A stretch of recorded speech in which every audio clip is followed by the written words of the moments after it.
Hi, so I'm Greg Wilkes from Develop Coaching, and this video is all about how you can stop wasting time pricing up work you're never going to win.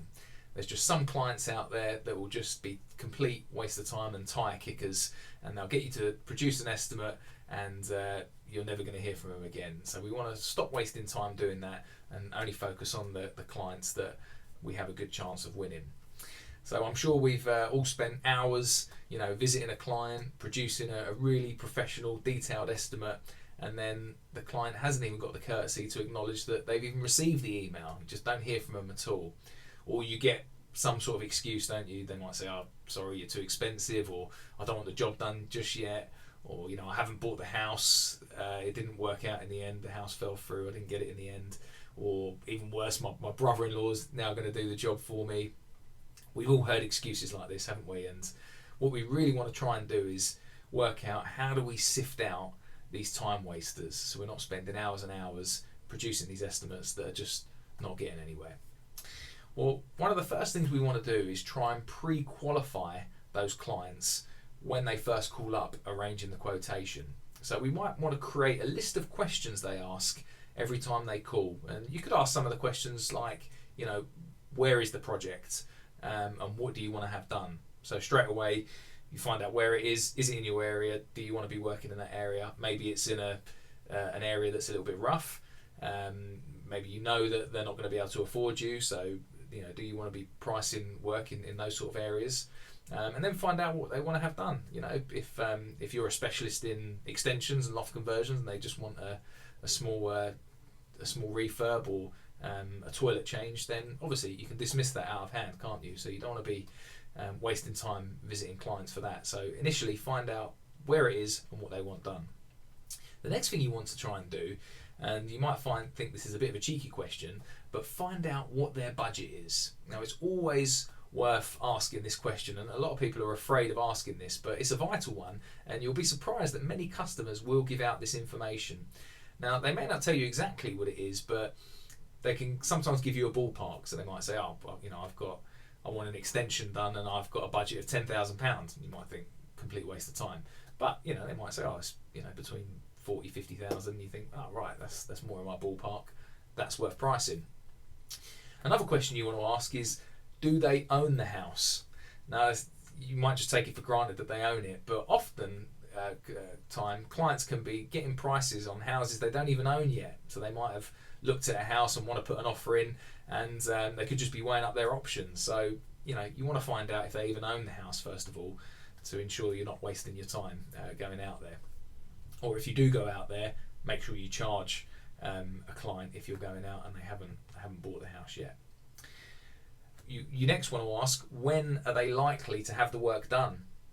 This is an important question. If someone says, I'm not looking to have it done for a year's time, then what's the point of quoting at this point? There's no point at all. You may as well just give them a ballpark figure, and they can come back to you when they're a bit nearer at the time of thinking about it, because at the end of the day, materials and labour is going to go up.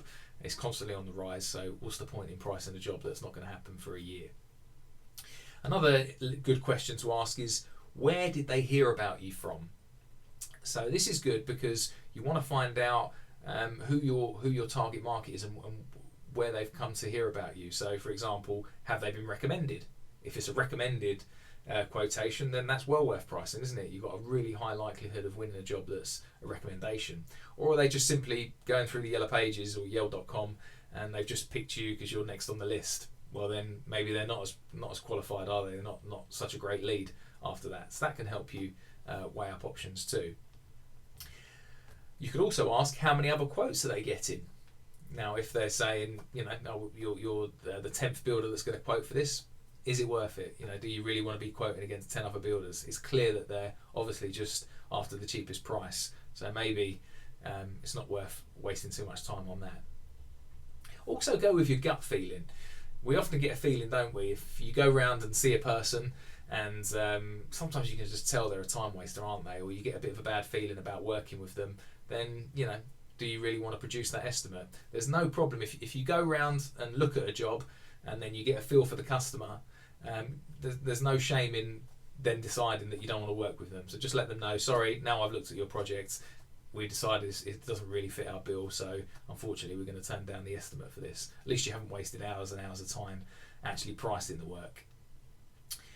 Another thing you could do is just to explain to the customer when you're around their pricing what your process is. So let them know how you work, that you have a contract, that you take deposits, let them know your basic payment structure, things like that. Make sure they're okay with that before you produce your quotation, because at this point, if the customer starts becoming argumentative or causes tension or doesn't like the way you work, you may have a bit of a difficult customer there that's not willing to fall in line with your guidelines. So again, is it worth you even pricing? Do you really want to win work for customers that are like this? So, you want to be pick and choosy over who your customers are. You want your ideal clients, don't you?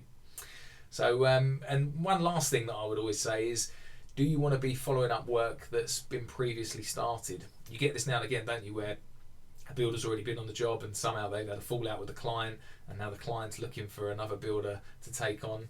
Now it could be genuine. It could be genuine that the customer's had a bad experience with the builder and they've had to kick them off. But going by experience, normally we've always tried to steer well clear of jobs like that historically, because there's normally a reason why the customers fell out with the builder. It might not be one-sided, but you could have a problem customer there. So you want to tread very cautiously about pricing up work like that. So, in conclusion, there's a lot of time wasters out there, a lot of tire kickers who are just getting quotes for informational purposes. And hopefully this video's just helped you sift out some of those time wasters right from the initial call. If you can do that and have processes in place, then hopefully you're going to win your ideal clients. So if you want any more tips, then feel free to give us a like if you thought this video was helpful. Subscribe, and you'll get regular tips on how we can help you improve your construction business. Also, don't forget, I've got a best-selling book on Amazon, so if you'd like that, I'll pop that in the link too, and that gives you some great tips on how you can grow your construction business. Thanks.